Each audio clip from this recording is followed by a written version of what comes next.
Pastor Kayanja Wuna avuddeyo si musanyufu eri TV ya Bishop Kiganda twogera ku KTV. Avuddeyo n'akagamba nti nno bano baavaayo ne boogera ebitaali bituufu. Jjukira bingi ebibadde biyitingana nti munnange Pastor Kayanja alya ebisiyaga si byaffe nga aba Newspark Channel bannange. Akkiriza tubeere ng'ate tukuwa akatambi kano. A faceless recording was released akatambi akataaliko face bwe kasumululwa by a certain lady representing KTV, omukyalo omu akiikirira KTV, Kingdom Television, eyitibwa Kingdom Television of Bishop Kiganda, eya Bishop Kiganda.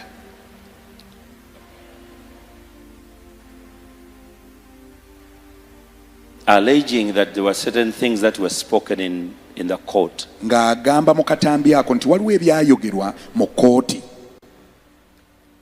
Well, we found out, and the court pronounced itself on Monday, that what happened on that recording never happened in the court. Kooti yakakasizza nti ebyayogerwa mu katambi ako mu kooti tebyaliyo era tebyayogerwa.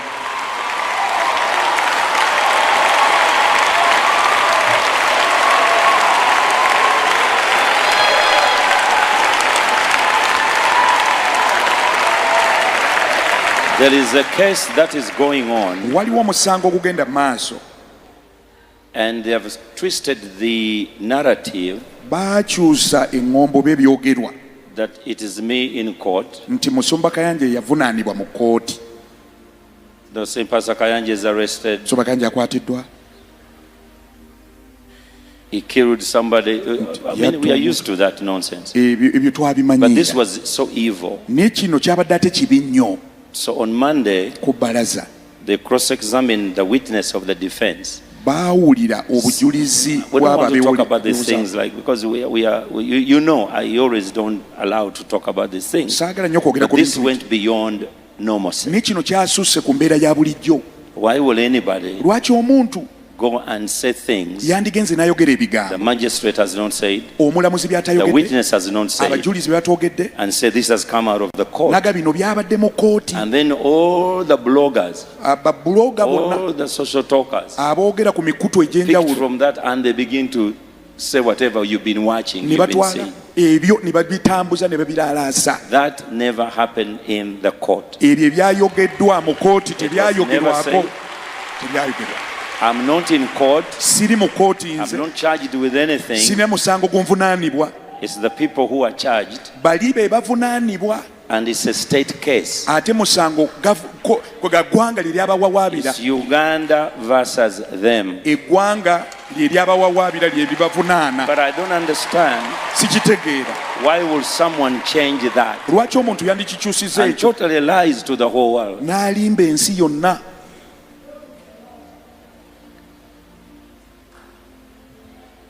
So N'olw'ensonga we eyo are peaceful people. tuli bantu ba mirembe. So today I talked to my lawyers. Leero njogedde ne bannamateeka bange. We are going to take them on.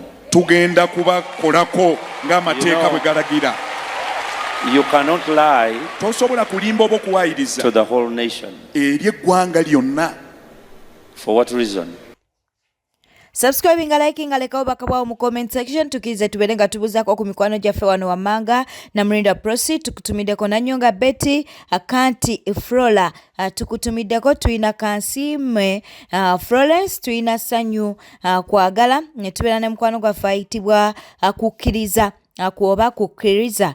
Tukutumiddeko Prosi Elizabeth, webale kuba nti noli ku mukutu. Alexander Segujja tukutumiddeko. Catherine Kigozi nawe tukutumiddeko. Kkiriza tubeere ng'ate tweyongerayo mu mawulire amalala ge tuli mu kuba nti nate tufuna wano ku Newspark Channel. Twagala tubeere nga tukutwalako ewa Suna Ben. Wuno avuddeyo n'abaako byayogera ku Kamoga. Nsinzidde wano olunaku olwaleero nga nsaba maama wange mukyala Kayondo sizinge fire. Nze nakutuma omulimu gwali gumu ontakuluze ku babbi abaali batwala ebyange mu buswavu obuyitirivu ennyo ne babikomyawo nga tebakyalina choice. Naye Kamoganga abonaabonera ku nsiko yamba omusajja alemedde mu ttale ali mu nsiko bamunoonya bonna be yabba baavaayo ne bayimukiramu lumu. Omusajja ali eri embizi z'omu nsiko zimuluma amabina ayagala kuvaayo naye asobeddwa. Ate abadde akyali eyo gye bamusanzizza amawulire mbu akayumba ke bakatwala n'obuwoofiisi bw'oku Ntebe Road be yabba basazeewo babuwambye. Kati bw'ava mu ssika agenda kusula wa? Mukyala Kayondo waleka ebibanja bingi emmwanyi ziri eri bazibba agenda okuuma emmwanyi zo ova ku Kamoga. Omusajja muleke. Naye bannange nabagamba buli kintu kiwenga buli kadde gweraaza ate bingi bikyajja.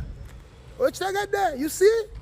You see my brother? Mu mawulire amalala omuvubuka ono munnange yajja ku mutimbagano bakatambi mwakalaba ku TikTok nga munnange waliwo Obiwe yali amubbyeko essimu. Abangi ne bavaayo ku mutimbagano nga bagamba omuvubuka oyo muyaaye. Naye munnange tufunye ku taata w'omuvubuka ono kwossa ne brother w'omuvubuka ono ne bagamba nti nedda Marvin essimu yaaye nga biri mu kuba nti nate abiyitingana ku mutimbagano. Era waliwo abasuubiza n'okuba nti munnange bafunira Marvin wa wayinza okusambira omupiira. Katuwere nga tubikuwa. Naye omwana oyo nze abantu bakati babadde na mpisa ya bubbi oba kiki. Era nange nalabye ekyo kintu kyonna kyewuunyizza nnyo.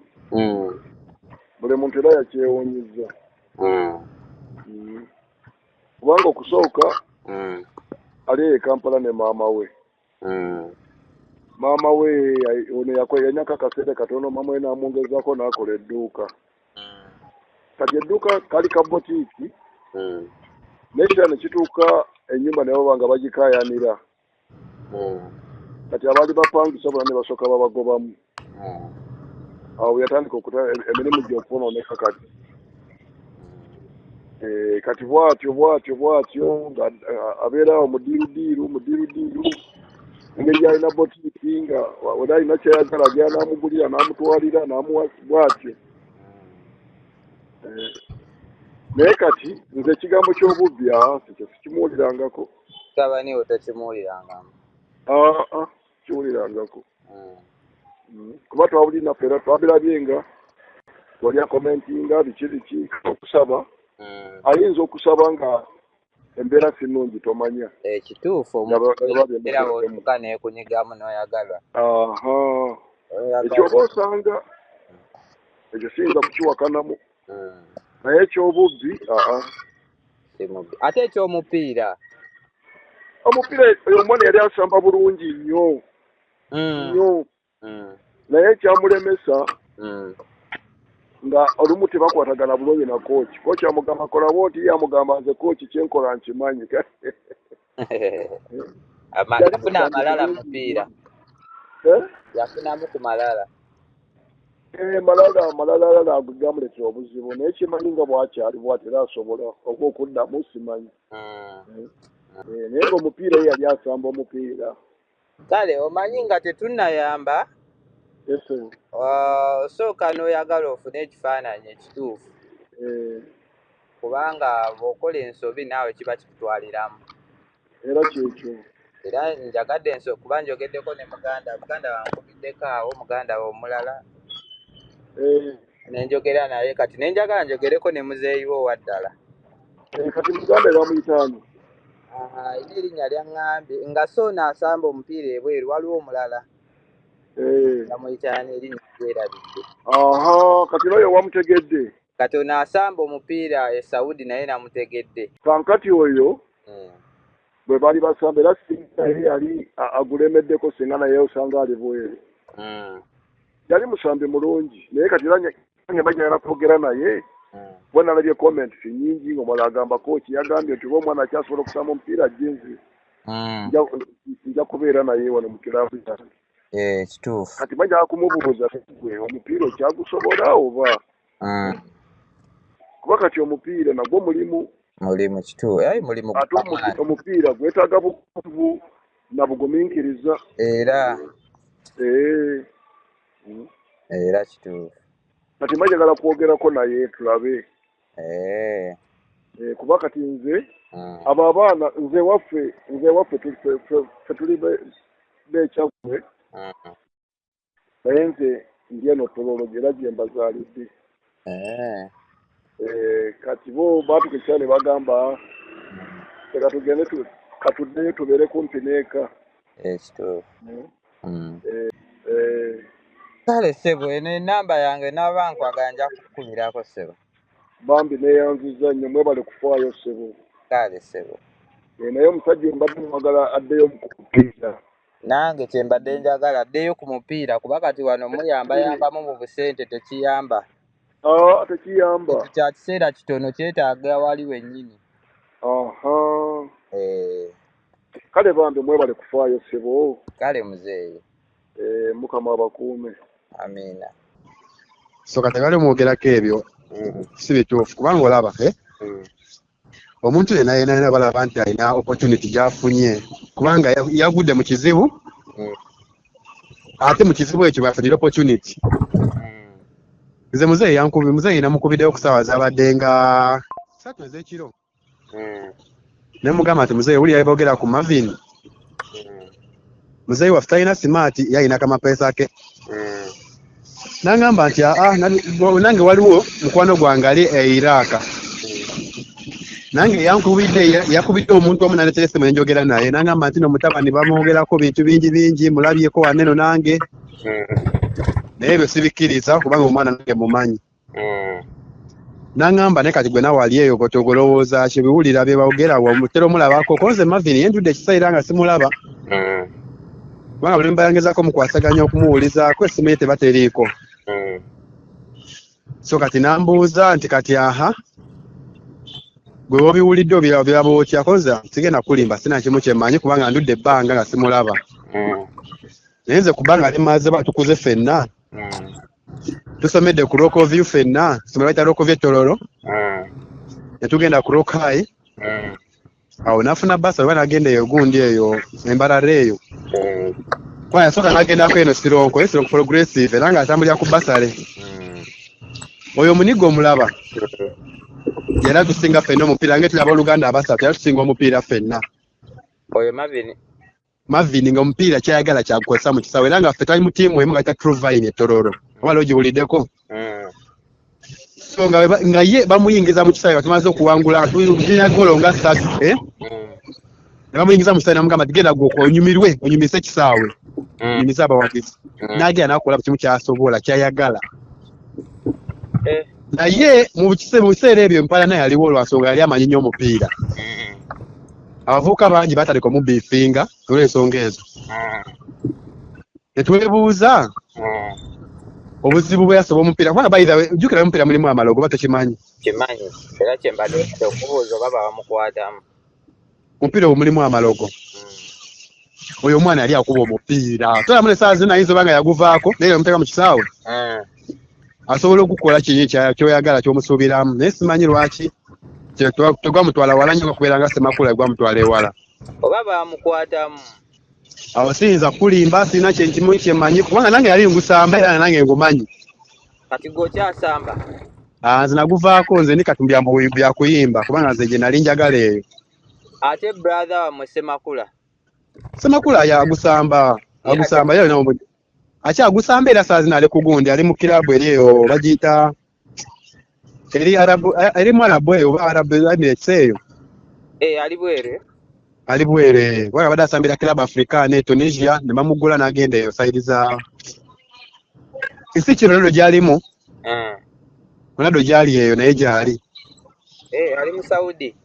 Ali mu Saudi Kati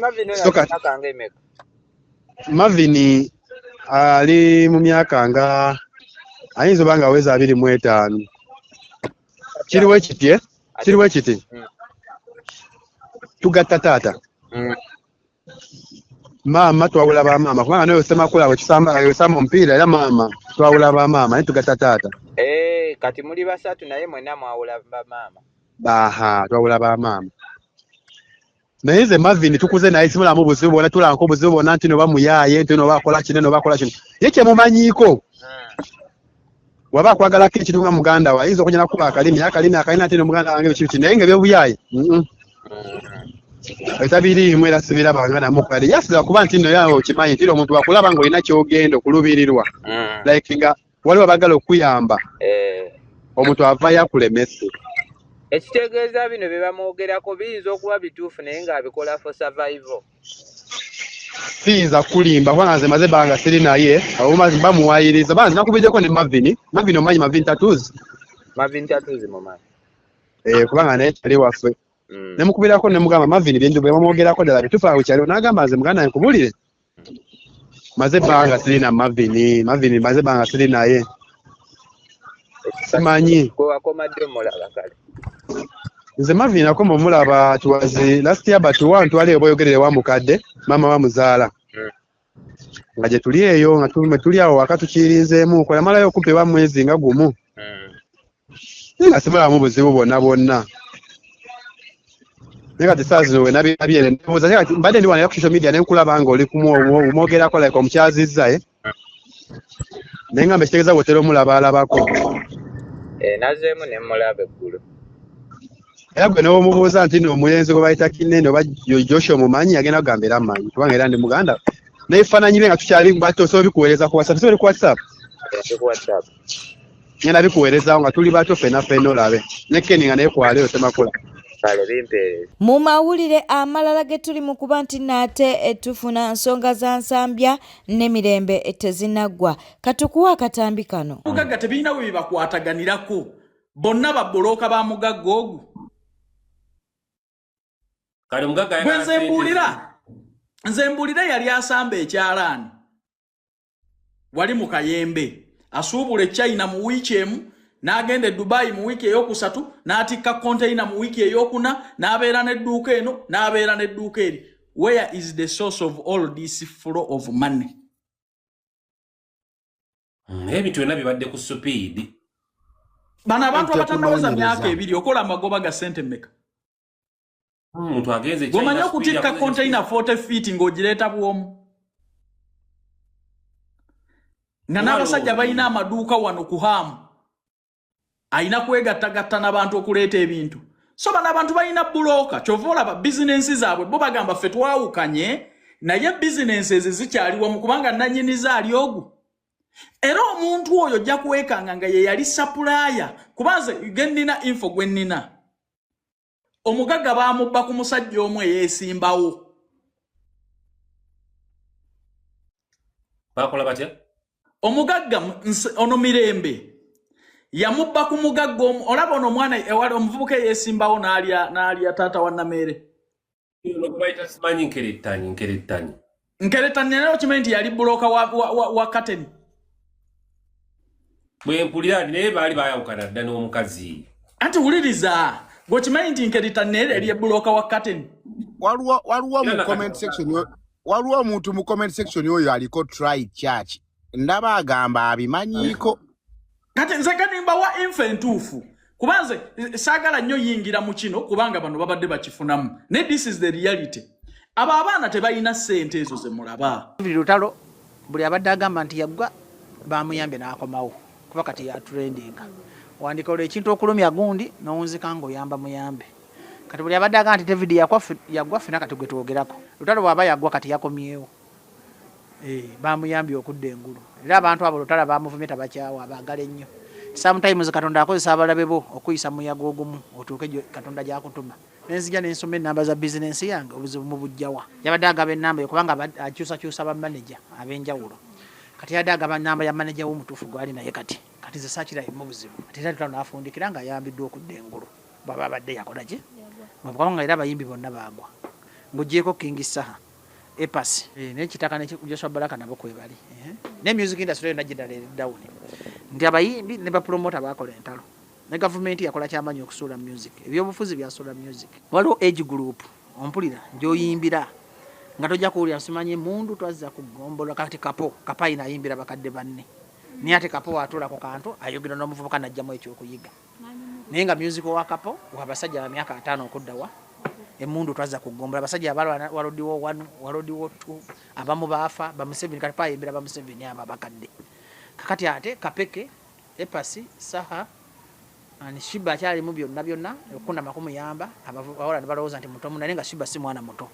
Shiba tuyinza okuba tuwenkana naye okimanyi najja mu Kampala nga tempulira Shiba ate nange nkuza ate nanga bwe njogera emyaka ku TV abantu bayomba bagamba kibajjo kikadde nene emyaka 36 naye ate nakulampulira Shiba kubanga yamala emyaka mingi mu karaoke. Shiba yayinza okuba yingira 38 kati okimanyi Ronald Mayanja agenda mu myaka 6. Omanyi abantu abasinga obukulu mu industry ono Abitex ayina emyaka 6 Keti agenda mu 6 Emma Serugali mu 5 bala mwali mwana mu 5 Ronald Mayanja ali mu 5 bamisa kyo bali mu 5 bagenda mu 5 balutaya bayita bana bato Abitex asinga obukulu Abitex abasinga obukulu Abitex musajja mukulu goza kyo lumba yomba nange simuddabo Abitex ali myaka 6 actually ayinza kuba yingira 6 mu 3 obadde muyita mwana muto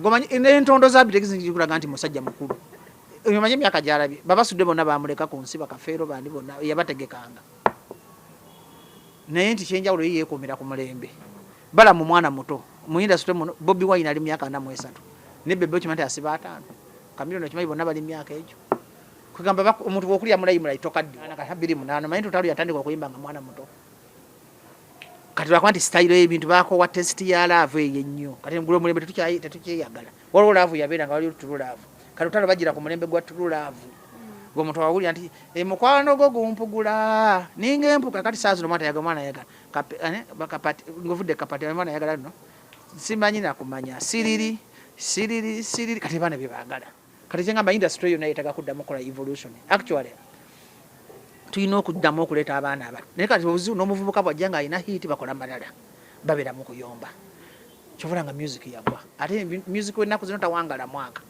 boboga mu music kukyamulamu awo kunywesa mwenge mu bbaala nkya togenda kuddamu mukola ki kumuwulira kati industry yonna yakaddiwa naye ate bw'otegeka Irene Namatovu abantu bajja nti Irene Namatovu ayimbira emirembe gyonna Mariam Ndagire bwe mutegeka bajja ku Serena si Masaka ku Serena bajja nti kirasi ya Mariam Ndagire emuwagira yowe eyina ssente kirasi y'abakapeke baavu ate kirasi y'abaana Namatovu ne ba Mariam Ndagire bagaga bwete tambudde obadde mulabi mulungi alakubakumira ku Newspark channel kankusabire ngo subscribinga o likinga n'okuleka obubaka bwawo mu comment section beera bulungi weeraba